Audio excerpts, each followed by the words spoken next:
Audi Petit Surimi. Aujourd'hui on se retrouve pour le calendrier de l'Avent et on ouvre la 21e case.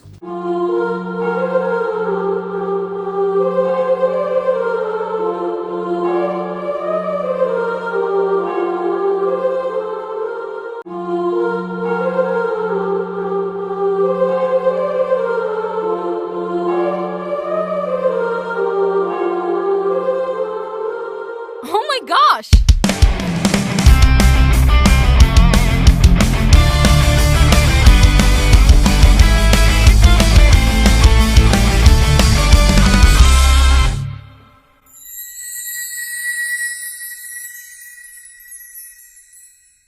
Vous êtes nombreux sur les réseaux sociaux à me demander quand est-ce que j'ai commencé les animés, comment j'ai découvert les dramas, etc. Donc je me suis dit que j'allais faire une vidéo qui allait tout regrouper, K-pop, drama, série, anime, manga, tout ce que vous voulez. Je vais essayer d'aller dans l'ordre chronologique de ce que j'ai découvert par rapport aux années.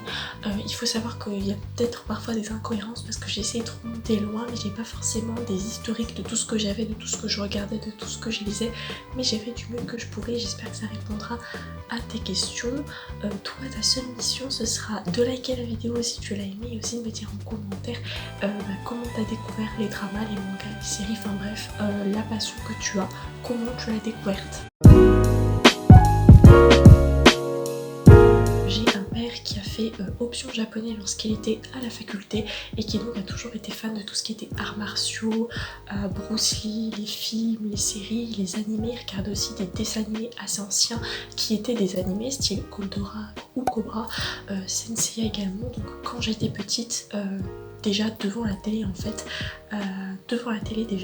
j'étais en train de regarder des animés et puis après son meilleur ami c'était mon parrain et il a deux fils. L'aîné était très fan de manga, donc quand j'étais petite et que j'allais chez eux il me prêtait tout le temps des mangas, on en lisait tout le temps ensemble et ensuite voilà, ma passion elle a commencé comme ça. Donc je regardais des animés de par mon père, des mangas de par mon parrain et son fils. Et du coup petit à petit j'ai commencé à grave kiffer ça. Et ensuite quand j'ai eu 8-9 ans, comme je l'ai dit plusieurs fois, j'étais en cours à la maison. Et puis même quand j'étais pas en cours à la maison, j'étais très autonome. Donc en fait je faisais ma vie toute seule et je me suis intéressée à la bibliothèque, aux mangas. Donc j'empruntais beaucoup de mangas. De toute façon je vais vous faire un panel d'à peu près tout ce que je lisais à l'époque et d'à peu près tout ce que j'ai regardé.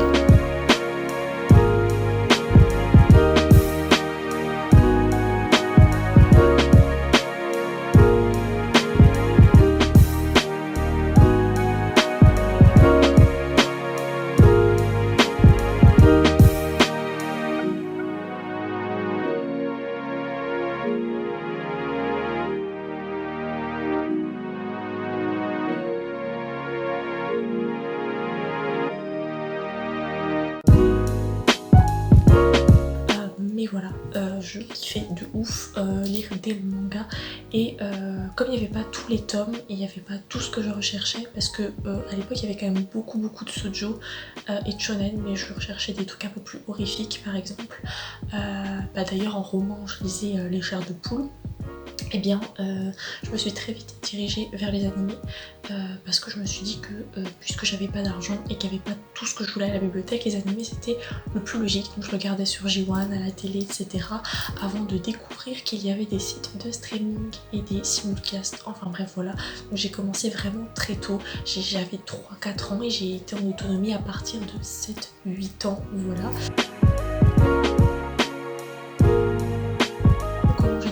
Les livres, les BD, les romans, ça c'est depuis toujours dans ma famille, on lit des romans. Alors certes mes parents sont beaucoup lecture classique, voilà tout ce qui est classique, le livre de la jungle, les contes Disney, etc. Tous les gros classiques, ça c'est, mes parents m'ont élevé en fait avec ça. Et mon père j'avoue qu'il a un peu versé aussi dans le développement personnel et ma mère également dans les récits historiques, donc c'est comme ça que ma passion est venue. Mais j'ai vraiment commencé à lire très tôt, pour vous dire, j'ai appris à parler à 9 mois et à 1 an et demi, je commençais déjà à lire en fait. Non, 2 ans, je commençais à lire. Donc j'ai pas attendu le CP et je lisais des livres qui étaient absolument pas de mon âge. Genre j'avais lu du Shakespeare alors que j'étais même pas en CP. Donc voilà, c'est pas du tout pour étaler les capacités ou quoi, mais c'est juste pour vous donner un ordre d'idée. Évidemment, en grandissant, j'ai affirmé mes goûts. Par exemple, j'adore tout ce qui est historique, j'adore la fantasy, j'adore la science-fiction. Je lis vraiment de tout, je suis vraiment quelqu'un qui est intéressé par plein de choses, trop de choses, c'est pour ça que d'ailleurs j'ai jamais le temps. Mais voilà, j'ai affirmé mes goûts à partir de là. Mais c'est vrai que mes influences viennent notamment de mes parents, que ce soit en lecture, en télé, en langue, en tout, en musique, en tout. Donc ça vient un petit peu de mes parents et après évidemment de mes pérégrinations personnelles. Quand j'avais un domaine qui m'intéressait, moi j'ai tendance à vraiment chercher tout ce qu'il y a dessus et à être incollable. C'est ma passion, j'aime pas faire les choses à moitié. Ce pourquoi je fais la vidéo, des gens m'ont demandé comment je suis tombée dans Dramaland. Alors ça c'est à la fois simple et compliqué. Comme vous avez remarqué dernièrement, j'ai repris à faire des vidéos sur les dramas. Et donc je vais vous expliquer comment je suis tombée dedans. Alors faut remonter le temps lorsque j'étais en primaire. Donc je me rappelle plus trop, mais ça s'est étalé sur la période 2007 à 2009 plus ou moins. En tout cas c'était vraiment les débuts. J'étais sur le gros ordinateur de mon père, donc c'était une grosse tour blanche. J'avais le droit d'aller dessus 1 heure pour mes devoirs et 1 heure perso. Et pendant l'heure perso, ce que je faisais c'est que j'écrivais en fait des histoires, parce que oui, j'étais fan de fanfiction, j'écrivais beaucoup de fanfiction. Et après en grandissant c'est devenu des lemons et des romans. Pendant ces 1 heure que j'avais de libre pour moi, eh bien je cherchais à regarder certains films comme par exemple les Bruce Lee, parce que comme je vous l'ai dit mon père était extrêmement fan d'arts martiaux, donc je regardais des films style Bruce Lee, Ip Man. Et il y avait aussi Once Upon a Time in China, des choses comme ça. Et je ne sais plus vraiment comment, mais je suis tombée sur le film 100 jours avec Monsieur Arrogant ou un truc comme ça. Et du coup je l'ai regardé parce que je n'avais pas trouvé Bruce Lee, que je n'avais qu'1 heure et que j'avais pas que ça à faire de rater mon heure, parce qu'après je savais que je pouvais plus y retourner avant le lendemain. Donc du coup je l'avais regardé et bien en face il m'a plu. J'ai adoré ce film. Donc du coup, comme je faisais l'école à la maison, à cette époque-là, mon père et ma mère, j'ai essayé de négocier avec eux pour avoir plus de temps sur l'ordi, parce qu'en fait en général 90% du temps le matin j'avais fini tous les cours que je faisais à la maison, parce que j'étais quelqu'un de très rapide, de très intelligent. Ça a changé mais bref, j'étais vraiment très éveillée, donc je finissais mes devoirs très vite et il fallait m'occuper toute l'après-midi. Donc des fois j'allais à des réceptions avec ma mère, des fois j'allais au bowling, des fois je faisais des activités, mais des fois je faisais rien, donc je passais mon temps à lire. Au bout d'un moment j'avais éclusé la bibliothèque, et pourtant c'était une grosse bibliothèque là où on était. J'avais éclusé la mienne, j'avais éclusé celle de mes parents, il fallait m'occuper quoi. Et donc du coup je leur ai dit mais s'il vous plaît est-ce que je peux passer un peu plus de temps. Donc on est passé progressivement de 1 heure à 2 heures, voire 3 heures, voire 4 heures. Et au bout d'un moment, comme il y avait mon père qui avait besoin de l'ordi et ma mère aussi, ils ont acheté un autre ordinateur qui était un ordinateur portable. Et je me rappelle il était gris et épais et il l'avait mis dans ma chambre. Le soir je devais l'éteindre et le mettre dans le salon, mais je l'avais dans ma chambre pour pouvoir faire mes textes sur Word et pouvoir découvrir en fait toutes mes passions. Et c'est comme ça un peu que je suis tombée dedans, c'est parce que j'avais un peu plus d'accès à internet. J'ai vraiment développé toutes mes passions, notamment les dramas et évidemment les animés. D'ailleurs c'est à partir plus ou moins de ce moment là, parce que j'ai eu l'ordinateur vers 9 ans, mais après je crois que je l'avais plus et je l'ai revu vers 11-12 ans. Vers 11-12 ans je suis carrément tombée dans les scans, mais vers 9-10 ans c'était vraiment les animés et les dramas, voilà.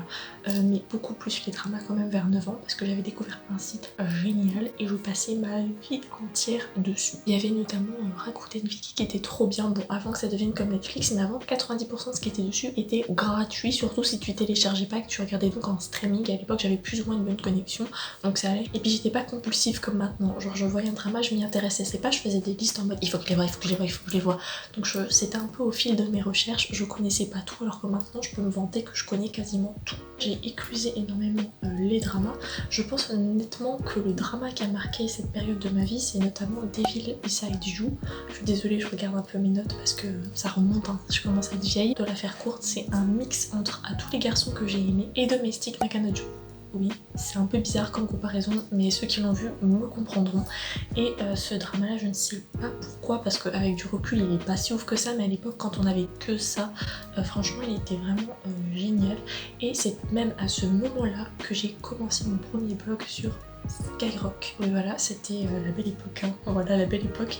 Et c'est en fait par le biais des dramas et non pas des animés ou des mangas comme le pensent la plupart des gens que j'ai vraiment commencé en fait à tomber dans les chroniques, les critiques, à donner mon avis. De fil en aiguille, je me suis intéressée à différentes nationalités de dramas, notamment au drama japonais, notamment ceux qui adaptaient des mangas que j'avais pu lire, des mangas qui étaient assez vieux, que j'avais pu lire en bibliothèque, notamment des shoujo style parmi eux ou Anayori Dango et compagnie. D'ailleurs la transition entre drama japonais et drama coréen s'est faite plutôt en douceur parce qu'en fait je regardais les adaptations de dramas japonais qui avaient des versions en coréen. Justement Anayori Dango était japonais et il y avait une version coréenne, Boys Over Flowers. D'ailleurs si tu l'as pas vu, j'avais fait une vidéo spéciale sur les dramas scolaires où je parlais beaucoup dedans en fait. Donc j'ai continué comme ça jusqu'au collège et vers la 4e, voire la 3e, je t'avoue que c'est un peu flou, je me suis arrêtée, j'en ai plus regardé, j'ai stoppé faute de temps déjà parce que le brevet etc, même le fait que j'écrivais des romans ça me prenait trop de temps donc j'ai fini par arrêter ça aussi, j'ai vraiment arrêté toutes mes passions. En plus je faisais des activités à côté comme des sports de combat et des instruments, enfin le piano, et je faisais du chant et du théâtre mais j'ai dû arrêter, enfin bref voilà, j'avais beaucoup trop de passion, je m'éparpillais beaucoup trop, donc à un moment donné il a fallu choisir qu'est-ce que je gardais, qu'est-ce que j'arrêtais, et j'avoue que j'ai préféré choisir les animés plutôt que les dramas. Sachant qu'en plus quand j'ai quitté le lycée, je me suis remis à fond dans les mangas, à en racheter etc. Donc je pouvais pas tout faire, il a fallu à un moment choisir mes passions. Donc j'ai stoppé les dramas faute de temps, mais également parce qu'il n'y avait pas beaucoup de fandom et de gens qui se proposaient de faire les traductions. Il y en avait pour les animés, il n'y en avait pas pour les dramas, et en plus quand c'était les dramas, c'était certains qui étaient en coréen et pas d'autres qui étaient thaïlandais, chinois, etc. Donc les dramas coréens ça allait encore, mais par exemple pour les Youprint c'était la galère totale. Même Anime Ultime où j'étais à l'époque pour télécharger toutes sortes de choses, il n'y avait pas que des animés, il y avait aussi des tokusatsu, j'adorais notamment Sankokai ou tout ce qui était Power Rangers, mais je regardais beaucoup de dramas en fait, et ben ils montraient ses limites au bout d'un moment, donc il fallait vraiment, en fait je m'en lassais parce que j'arrivais pas à les finir en entier, parce que je ne trouvais pas, peu importe ce que je notais. Et finalement j'ai fini par arrêter, mais d'une autre façon ça m'a permis aussi de tomber dans le téléchargement compulsif parce qu'il faut pas oublier qu'à côté je regardais également des films, et du coup c'est comme ça que j'ai découvert certains sites de téléchargement comme Zone Téléchargement qui à l'époque étaient vraiment très utiles et très bien, mais maintenant si t'as pas d'abonnement il est un peu pourrave, donc bon, après je comprends, c'est pas légal etc, donc c'est logique qu'ils fassent payer des services, hein, je remets pas en cause, mais moi à l'époque petite dans ma chambre j'avais pas vraiment le choix. Tout ce détour pour dire que j'ai repris les dramas qu'en 2020 tout simplement parce que je me suis dit tiens je vais écrire des vidéos sur les dramas, ça me plaît, et donc du coup je me suis dit bah go. Et aussi parce que j'ai remarqué qu'à partir de 2019-2020 les catalogues étaient de plus en plus florissants et vraiment tout ce qui sortait, et pas que dans le coréen, hein, dans d'autres nationalités, bah, ça me plaisait beaucoup. Néanmoins j'avoue que mes dramas préférés restent quand même les dramas japonais, peut-être parce que j'ai commencé plus ou moins par ça, que quand j'étais plus jeune c'est la nostalgie, je regardais quasiment que du japonais. J'avoue néanmoins que ceux qui ont le meilleur scénario c'est quand même les dramas coréens, du moins ils ont une grande diversité. Par contre pour tout ce qui est drama ou boys love, mais ça arrive, c'est un projet aussi, les meilleurs c'est quand même ceux qui sont thaïlandais ou taïwanais, ils se défendent très très bien. J'aime beaucoup leur boys love, mais ces derniers temps j'avoue que je suis en train petit à petit peut-être de ne plus trop aimer les japonais pour finalement préférer les dramas chinois, parce que je l'ai dit plusieurs fois mais j'adore tout ce qui est historique, tout ce qui est fantastique, et je trouve que la Chine a un très très bon catalogue. Je le mentionne pas souvent mais une de mes catégories de films favoris c'est les films hindous que j'ai découvert plus ou moins en même temps que les dramas, voire même à peine avant. Je suis extrêmement fan des films hindous. Dernièrement Netflix il a fait un catalogue de dramas et un catalogue de films hindous, donc franchement je suis en train de retomber dans mes délires comme quand j'étais petite, mais il y a tellement de choix, c'est vraiment génial, je suis trop heureuse.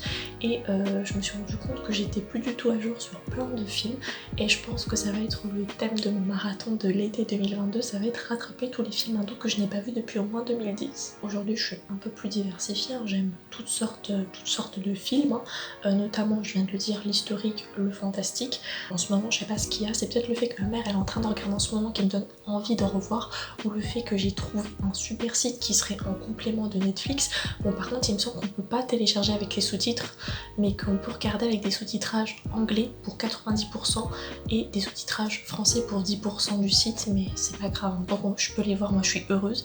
Mais ça, si ça vous intéresse, ça fera l'objet d'une vidéo, je vous expliquerai sur quel site je vois mes dramas, mes films, mes animés, etc.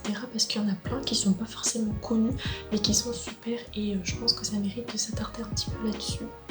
Ceci dit, pour revenir au drama, parce que j'ai fait comme une grosse parenthèse, j'avoue quand même que depuis fin 2021 j'ai un peu de mal à suivre les sorties, parce que autant à l'époque il n'y en avait pas beaucoup, et quand il y en avait, il n'y avait pas beaucoup de traductions, autant d'aujourd'hui il y en a beaucoup. Franchement chacun peut trouver son bonheur, mais je trouve qu'il y en a même trop, il y en a beaucoup trop. Et moi personnellement j'ai un peu de mal à suivre, notamment ça passe par le fait que c'est pas ma seule passion. Donc à la rigueur, si j'étais centrée uniquement sur les dramas, ça irait, mais j'ai plein d'autres passions autour et plein d'autres occupations en plus de mes études, donc du coup c'est vrai que c'est un petit peu compliqué de gérer et j'ai du mal à suivre en fait les sorties, mais honnêtement je suis très heureuse qu'il y ait ce florilège en fait de titres, tout simplement parce que au jour d'aujourd'hui tout le monde peut trouver chaussures à son pied. Au jour d'aujourd'hui il y a plein de plateformes outre Rakuten Viki et Netflix qui sortent plein de dramas différents, de différentes nationalités, avec différentes histoires. C'est vraiment Dramaland au jour d'aujourd'hui, on peut le dire, c'est le monde merveilleux des dramas, on peut le dire. Et même les plateformes qui étaient là à l'époque, bah, aujourd'hui connaissent un nouvel essor, et ça n'a pas de prix, parce que seuls les vrais, seuls ceux de ma génération peuvent comprendre la douleur que j'avais à l'époque de pas trouver en fait tous les épisodes. À l'époque c'était assez chaud quand tu t'arrêtais à l'épisode 6 et que tu faisais des films sur la suite, parce que voilà, il y avait personne pour t'aiguiller, il y avait personne pour te dire si, il y avait pas des gens qui faisaient des traductions pour ça. Aujourd'hui bah on n'a pas d'excuses, on a ce qu'on veut. Et en plus si on met des VPN, on peut trouver encore plus que ce qu'on a en France. Et ça vaut pour tout, pour les dramas mais aussi pour les films d'horreur, parce que les films d'horreur américains, je peux vous assurer que c'est des pépites. Moi je suis vraiment contente qu'on soit en 2021 et qu'il y ait autant de catalogues. J'y suis, je réponds à une question qui m'a été souvent posée sur Instagram. C'est à propos des langues étrangères que je parle. Donc en plus du français, je parle d'autres langues, et ça me vient encore une fois de mes parents, parce que dans ma famille, mes parents ils sont très portés sur la culture et notamment sur les langues. Par exemple ma mère elle parle l'anglais et l'arabe littéraire ainsi que plusieurs dialectes, et mon père lui il parle anglais, espagnol, turc, polonais, et comme je l'ai dit, quand il était à la faculté il a fait 1 an je crois ou 2 de japonais. Donc même si aujourd'hui il parle pas en mode comme dans les animés, il est capable de comprendre des conversations, de dire 2-3 phrases et tout. Donc voilà, et moi personnellement actuellement je ne parle que l'anglais et l'espagnol. J'ai quelques mots d'arabe littéraire et quelques mots aussi d'italien, parce que c'est une langue que j'aime énormément. D'ailleurs j'ai un cahier d'italien, j'ai un cahier de coréen et j'ai un cahier de japonais, tout simplement parce que je veux apprendre l'italien et le japonais, même si je pense que finalement je vais me concentrer uniquement sur le japonais et peut-être un jour le coréen, mais déjà si j'arrive le japonais ce sera super cool, parce que comme je vous l'ai dit j'ai trop de choses à faire, donc si je m'éparpille au bout d'un moment j'apprends que dalle. Donc vraiment en vrai si à la fin de ma vie je sais parler anglais, espagnol et japonais parfaitement, je pense que je pourrais dire que ma vie est accomplie.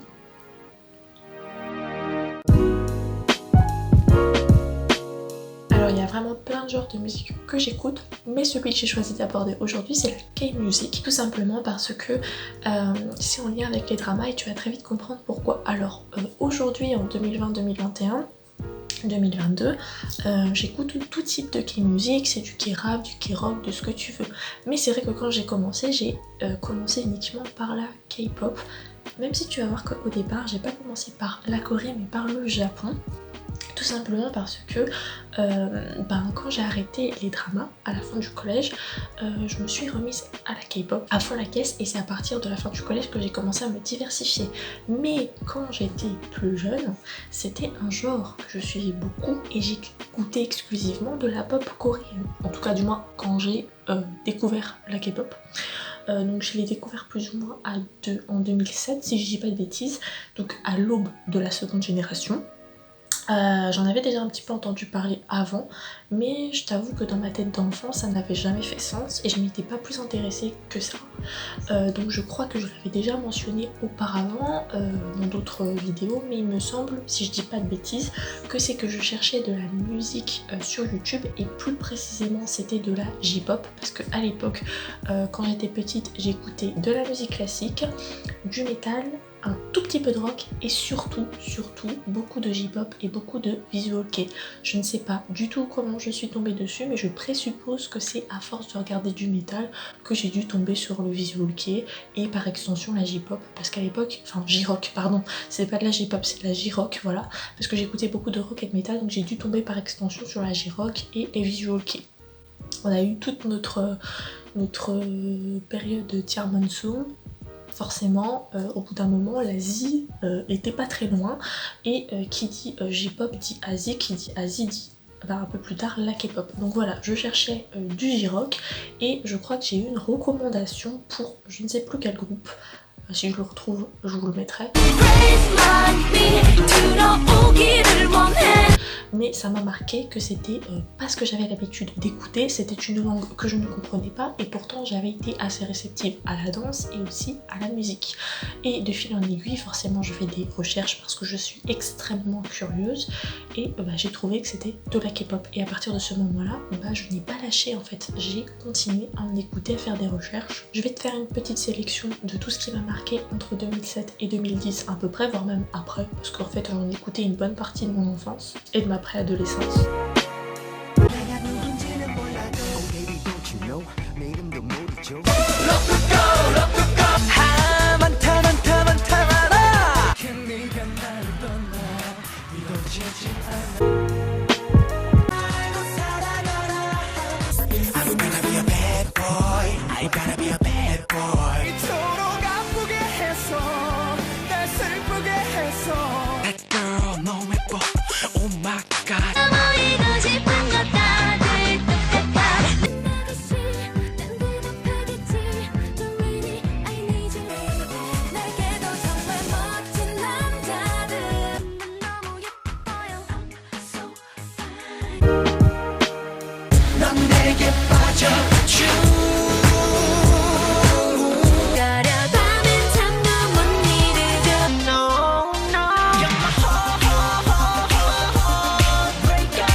좀 높여볼까 떠들 준비들 되셨나 나눈다면 사랑도 웃긴 채 미래도 내 눈을 가려줘 여기까지란 소리만 알리지 말아줘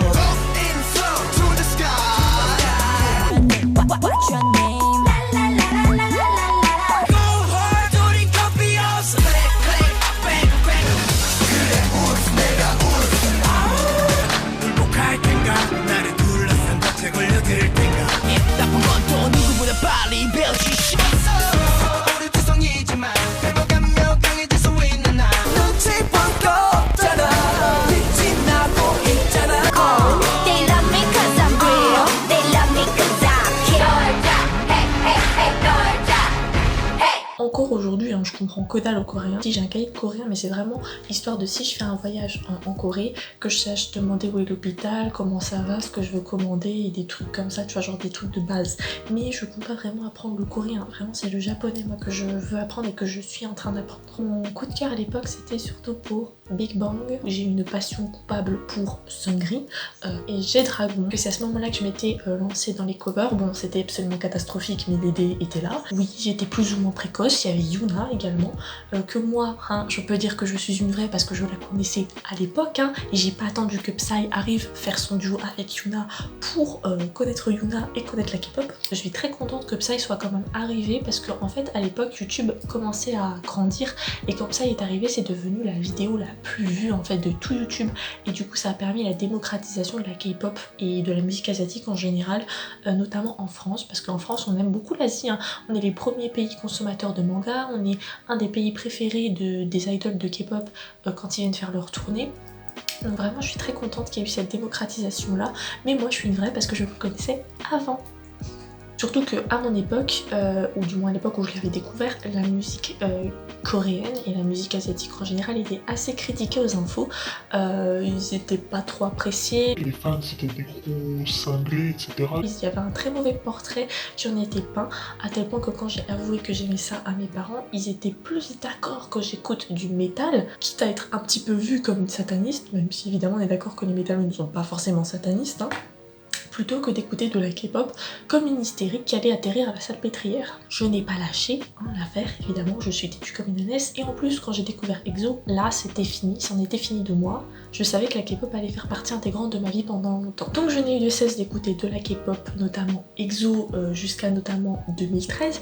2013, date de lancement de BTS, qui pour moi marque la 3e génération de la K-pop et qui a complètement révolutionné ma façon de voir les choses et qui m'a complètement fait verser dans l'Asie. L'Asie et moi, c'était des tendances. Depuis 2013, j'ai eu un changement, c'est-à-dire que j'aimais la nourriture, j'aimais les vêtements, je voulais voyager, vraiment j'aimais l'Asie dans son ensemble. Ah par contre, je précise, je ne regardais quasiment jamais les MV, j'ai dû en voir quelques-uns parce que sinon comment savoir que j'aimais la K-pop sans regarder les MV des musiques que j'écoute, mais en soi j'écoutais la musique, elle me plaisait, boum, je téléchargeais sur mon MP3, oui à l'époque j'avais un MP3 et c'en était fini quoi. Je ne regardais pas les MV à chaque fois en mode je vais décortiquer, je vais faire ci, je vais faire une réaction, etc. Non, je voyais la praticité de la musique quand je dessinais, quand j'écrivais, j'avais tout le temps des openings d'animé ou de la K-pop sur les oreilles. Le pourquoi la K-pop a pris autant de place dans mon cœur, c'est je pense que à l'époque dans les années 2000 et 2010, il y avait une vague de boys band et de girls band. Mais je pense que ce qui fait que j'ai aimé la K-pop, c'est que les groupes coréens, eux, ils se démarquaient beaucoup capillairement, vestimentairement parlant, au niveau de la danse et même au niveau de la personnalité. Par exemple, aujourd'hui on te dit Felix the Stray Kids, tu penses à Wiki Wiki, Wake Up Sunshine. Voilà, donc chacun a une personnalité, chacun a son truc spécifique, chacun a sa petite touche perso, il y a des références. Et moi j'aime les références, tu l'auras compris. À l'époque c'était assez nouveau. On avait des boys bands à un moment donné. Moi aussi j'ai eu ma période One Direction. Mais je pense que tu comprends, les boys band style One Direction versus les boys band style EXO, c'était pas pareil. Vers la moitié du lycée, j'ai arrêté d'écouter de la K-pop. J'avais plus le temps et j'étais un petit peu dans une spirale émotionnelle où je me sentais pas forcément bien. Et quand je me sens pas forcément bien, je n'aime pas écouter de la musique. Alors que quand je suis heureuse et quand je suis dynamique, j'adore écouter de la musique. Donc je me limitais tout simplement à regarder tous les matins la chaîne Gong où il y avait un petit récap qui durait je crois 10-15 minutes et qui t'expliquait les plus gros titres, mais je m'étais surprise à ne pas avoir envie de les télécharger. Voilà, donc j'étais vraiment en mode plus de K-pop. J'avais perdu mon appétence pour la K-music et puis 2019-2020, confinement oblige, changement de vie en fait un peu aussi. Je n'avais plus à ce moment-là envie de regarder des animés, donc c'est cyclique chez moi. À ce moment-là, je n'avais plus envie de regarder des animés. Qu'est-ce que je me suis dit? Je me suis dit, oh bah tiens, on va repartir sur la K-pop. Et je ne sais comment, je suis tombée sur Stray Kids, qui est un groupe qui est né en 2018.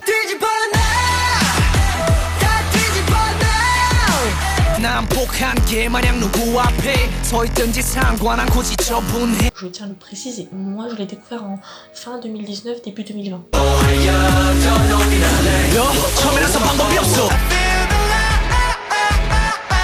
Je suis tombée amoureuse. Pour ceux qui le savent, c'est aujourd'hui mon groupe préféré avec NCT.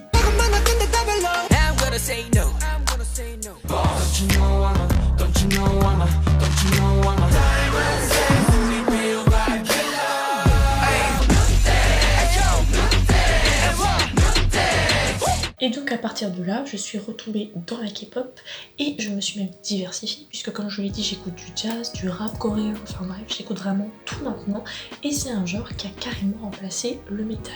Donc j'étais vraiment extrêmement métalleuse, hein. Je me définissais comme ayant pour genre préféré le métal. Au jour d'aujourd'hui, je peux dire que c'est la K-pop. Elle a remplacé le métal, elle a remplacé les openings d'animés, même si entendons-nous bien, j'en écoute encore aujourd'hui assez souvent, mais c'est plus mon genre principal. Quand on regarde dans mon téléphone, c'est absolument pas le dossier le plus rempli, hein.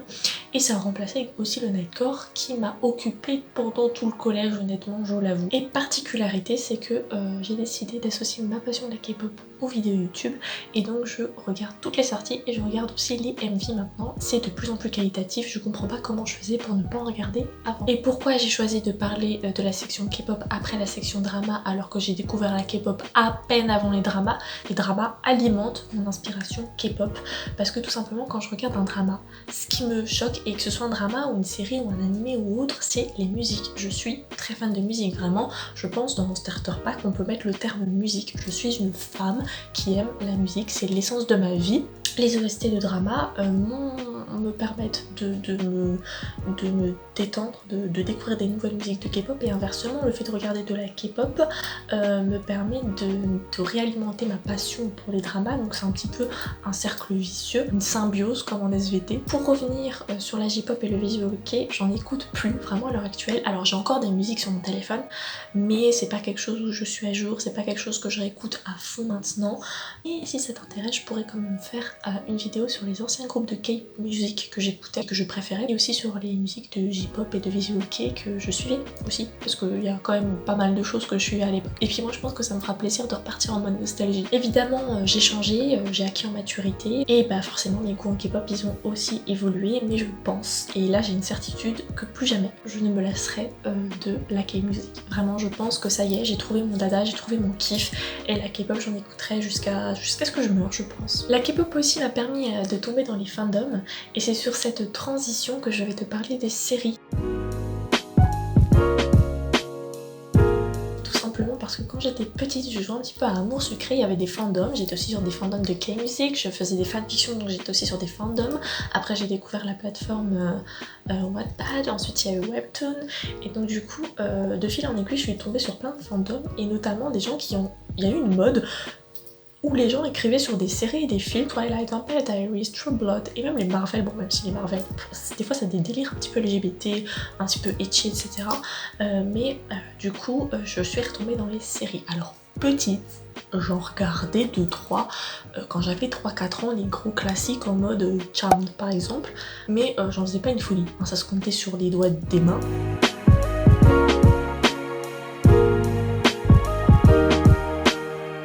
L'année où j'ai vraiment commencé à regarder des séries, c'était l'année de mes 15 ans. J'ai commencé à connaître plus de séries, mais aussi et surtout, j'ai commencé à les regarder de A à Z. C'est-à-dire, c'est pas épisode 1, 22, 18, 7, 5 et stop, c'est de 1 HP Blick toutes les saisons. Et évidemment, encore une fois, ma motivation c'était mes chroniques et ma chaîne YouTube. C'est à ce moment-là que j'ai descendu la pédale des animés et que j'ai bouffé des séries à fond. Et c'est aussi à ce moment-là où j'ai recommencé petit à petit à lire des mangas pour, en quittant le lycée, racheter des mangas, commencer une collection. Et comme vous le savez, à partir de 2020, j'ai commencé à acheter des figurines et des pop. Bon bah voilà, cette vidéo elle a duré 500 ans. C'est ma vie, je suis passionnée par plein de trucs. J'ai essayé de te dire en grosso modo comment j'ai commencé. C'est vraiment un travail qui se fait progressivement à différents âges.